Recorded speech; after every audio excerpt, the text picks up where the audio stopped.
अब इस जगह पर रात की सभ्यता के दो प्रश्न क्यों के दिए जाएंगे, वैसे क्यों का कोई उत्तर नहीं होता है।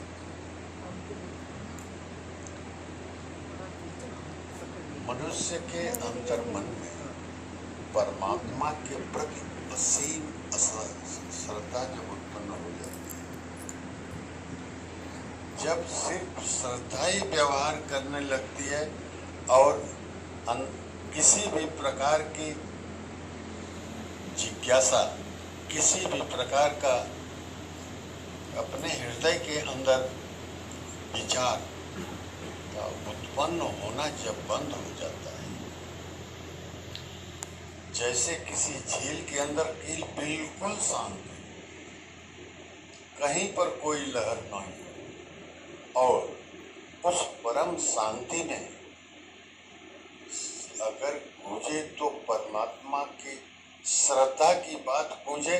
श्रद्धा में कोई शब्द होता नहीं है, कोई भी श्रद्धा में शब्द नहीं होता है, कोई भी कुछ नहीं होते, सिर्फ एक अनुभव होता है जो उस परमात्मा के प्रति जिज्ञासा प्रकट करता है।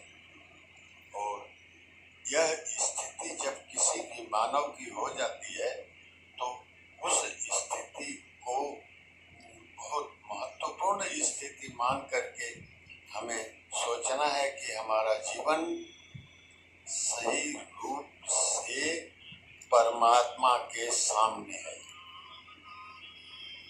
जिसको कहा जाता है कि जीव जब परमात्मा के सन्मुख हो जाता है, सन्मुख हो जीव में, तब उस स्थिति में जीव भगवान के सामने होता है, जीव परमात्मा के सामने होता है, लेकिन शब्द नहीं होता है, कुछ भी नहीं होता है, बल्कि सिर्फ अनुभव होता है कि हम परमात्मा के सामने हैं। ये स्थिति बहुत विदीर्ण और बहुत भारी होती है। आपको, हमको, सभी को, विश्व हिंदू परिषद के कुछ लोग आए हुए थे, उसमें एक नागालैंड की बेटी भी थी।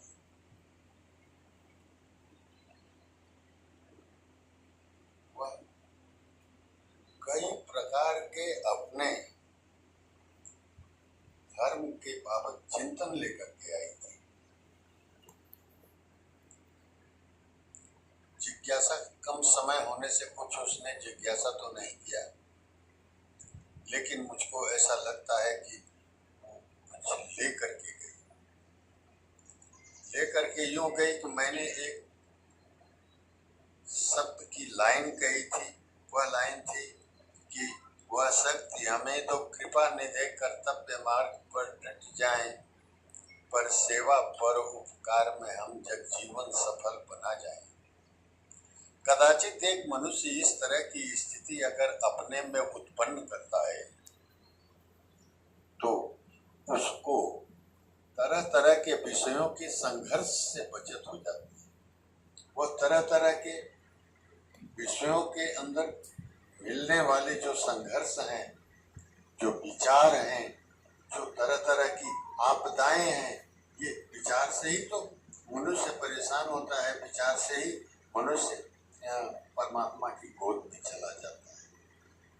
हमको हमारे अपने जीवन में परमात्मा को नहीं भूलना चाहिए।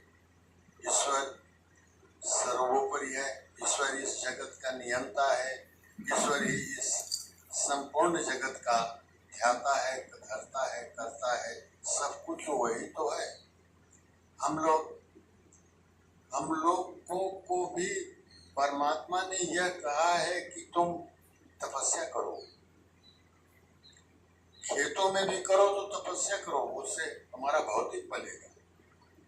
सर्विस करो, तरह तरह की सेवाएं हैं, उनको दो अपनी योग्यता के अनुसार, परंतु आध्यात्मिक परिनिवेश में अपने जीवन की यथार्थता को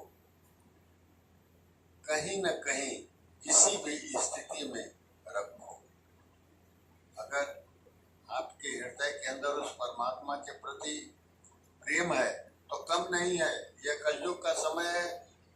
पूरे दिन में एक दिन बैठ करके और कॉपी किताब लेकर के आप एक पूरे दिन का हवाला में लिख दो तो कहीं परमात्मा का नाम नहीं है। कहीं हम परमात्मा के बाबत में चिंतन कर ही नहीं सकते हैं, करते ही नहीं है, नहीं करते हैं परमात्मा का चिंतन। यही चिंतन जो ये बाहर दिखाई पड़ता है, देखो एक उपनिषद का प्रसंग है। वह उपनिषद का प्रसंग यह है कि परमात्मा को कहाँ खोजने जाओ, परमात्मा तुम्हारे अंदर बैठा है, तुम्हारे हर कार्य को कर रहा है, करा रहा है, तुमसे ही करवा रहा है। परमात्मा की वह दिव्य शक्ति हमारे अंदर मौजूद है। उसको प्रणाम करते हुए, उसको साक्षी मानकर जीवन के उन्नयन को जीना हमारा धर्म बनता है। एक उपनिषद की यह बात जब कही गई है तो मैं उसको कह ही देता हूँ, क्योंकि कह देना उचित होएगा।